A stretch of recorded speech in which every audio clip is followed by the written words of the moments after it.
نحمدہ و نصلی علی رسول الکریم اما بعد فاعوذ باللہ من الشیطان الرجیم بسم اللہ الرحمن الرحیم رب اشرح لی صدری ویسر لی امری واحلل عقدۃ من لسانی یفقہوا قولی اللہم صلی علی محمد وآل محمد وآل بیتہ الطیبین الطاہرین المعصومین المنتجبین المنتخبین المظلومین ولعن اللہ علی اعدائہم اجمعین۔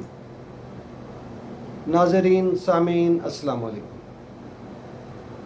آج میں کچھ حساس گفتگو کرنے والا ہوں اور امید کرتا ہوں کہ آپ میرا ساتھ دیں گے تاکہ ہم معاشرے میں برائیوں کو ختم کر سکیں اور اچھائیوں کو رونما کر سکیں، کیونکہ حکم ہے امر بالمعروف و نہی عن المنکر کا، نیکی کا حکم دو اور برائی سے خود بھی بچو، دوسروں کو بھی دعوت دو۔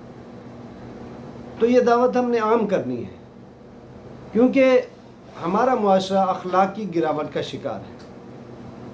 اخلاقی پستی ہم میں بہت زیادہ ہو چکی ہے، بے ادبی سے بھرا معاشرہ ہے ہمارا۔ کوئی بڑے کا ادب نہیں کر رہا، چھوٹوں کا لحاظ نہیں ہے، جو جی میں آتا ہے، جو بات ہوتی ہے وہ بک دیتا ہے بندہ۔ اور اس میں باقی چیزیں جو ہے نا، یہ ہمارے نوجوان نسل کو، ہمارے بچوں کو خراب کر رہی ہے۔ ان کی نشو و نما صحیح طریقے سے نہیں ہو رہی۔ معاشرتی طور پہ جن چیزوں کو بہتر کرنے کی ضرورت ہے، اس میں سب سے پہلے تو ادب ہے۔ بڑوں سے کس طرح بات کرنی ہے، چھوٹوں کا کس طرح لحاظ کرنا ہے، ان سے کس طرح شفقت کے پیش آنا ہے۔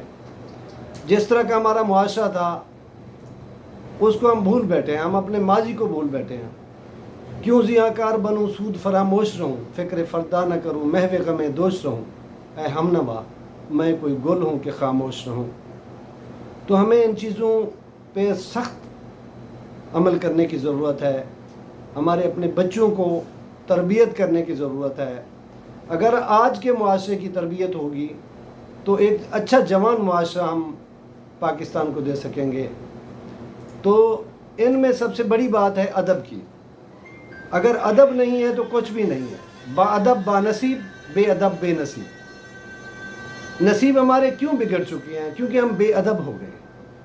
اپنے بچوں کو ہم نے یہی صرف تعلیم کرنی ہے کہ بڑوں کا لحاظ رکھیں، کیونکہ تعلیم کا جو صحیح مقصد ہے، بنیادی مقصد ہے، ہم اس کو بھول گئے ہیں۔ ہم اس پہ عمل نہیں کر پا رہے۔ ہم صرف اگر تعلیم حاصل کر رہے ہیں تو صرف جاب کے لیے، تو تعلیم کا مقصد ہم بیسکلی بھلا چکے ہیں، کیونکہ تعلیم حاصل کرنا ہر مسلمان مرد اور عورت پر فرض ہے۔ اور یہ تعلیم صرف یہ دنیا والی تعلیم نہیں ہے، یہ اسلام کی تعلیم ہے۔ اس میں اللہ تعالیٰ نے ایک ضابطۂ اخلاق دیا ہے، ضابطۂ حیات ہے۔ دین مکمل ضابطہ حیات ہے۔ نبی پاک صلی اللہ علیہ وسلم کی زندگی ہمارے لیے مشعل راہ ہے۔ ہم ان سے فائدہ حاصل کر سکتے ہیں۔ ہم نے گفتگو کس طرح کرنی ہے، ہم نے معاملات کس طرح کرنے ہیں۔ پریکٹیکل لائف نہیں ہے ہمارے پاس، ہم صرف رٹے پہ زندگی گزار رہے ہیں۔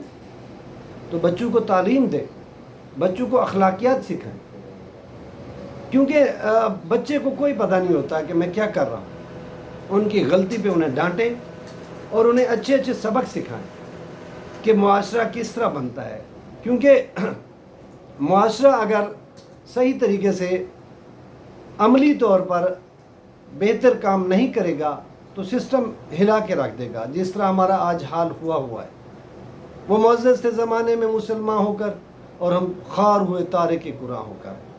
تو معاشرے کی جو صحیح عکاسی ہے وہ ہم نے خود اپنے عمل سے کرنی ہے، کیونکہ عمل سے زندگی بنتی ہے، جنت بھی جہنم بھی۔ یہ خاکی اپنی قسمت میں نہ نوری ہے نہ ناری ہے۔ تو دوستو، یہ زندگی بہت مختصر ہے۔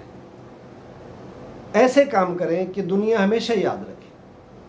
اور اللہ تعالیٰ نے ہم پہ سب سے بڑا کرم ہی یہی کیا ہے کہ ہم محمد مصطفیٰ صلی اللہ علیہ وسلم کی امت سے پیدا کیے، جو ہمارے لیے انعام ہے۔ تو اللہ تعالیٰ نے نبی پاک صلی اللہ علیہ وسلم کو ہمیں مبعوث کیا، اور نبی پاک صلی اللہ علیہ وسلم نے ہمیں جو اخلاقیات کا درس دیا ہے وہ ہمارے لیے مشعل راہ ہے۔ نبی پاک صلی اللہ علیہ وسلم کی زندگی سے اغیار بھی سیکھ رہے ہیں۔ اور دیکھیں کہ نبی پاک صلی اللہ علیہ وسلم کے ایک ایسی ہستی ہیں ہمارے پاس کہ ان کے فرامین کو ہم بھلا چکے ہیں۔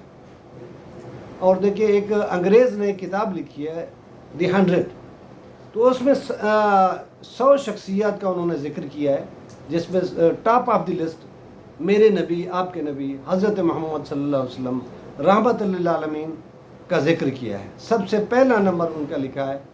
تو دیکھیں کہ ہمیں ہمارے معاشرے میں بگاڑ جتنا بھی ہے اس کو ہم دور اس لیے اس طرح کر سکتے ہیں کہ نبی صلی اللہ علیہ وسلم کی زندگی سے سیکھیں، کیونکہ اللہ فرماتا ہے اِنَّكَ لَعَلَىٰ خُلُقٍ عَظِيمٍ، اے نبی ہم نے تمہیں بلند اخلاق والا پیدا کیا، تو معاشرت اگر سیکھنی ہے تو میرے نبی سے سیکھیں، قرآن پاک سے سیکھیں، کیونکہ قرآن مینارہ نور ہے، اور ہماری زندگیوں میں تبدیلی آ سکتی ہے کہ اگر ہم قرآن پاک کو ہم اپنی عملی لائف میں پریکٹیکلی ہم اپنے آپ پہ پریکٹس کریں تو ہمارے لیے ایک بہترین معاشرہ بنا سکتے ہیں۔ اگر معاشرہ بہتر ہے تو سکون ہے، اور ہر بندہ سکون کا طالب ہے۔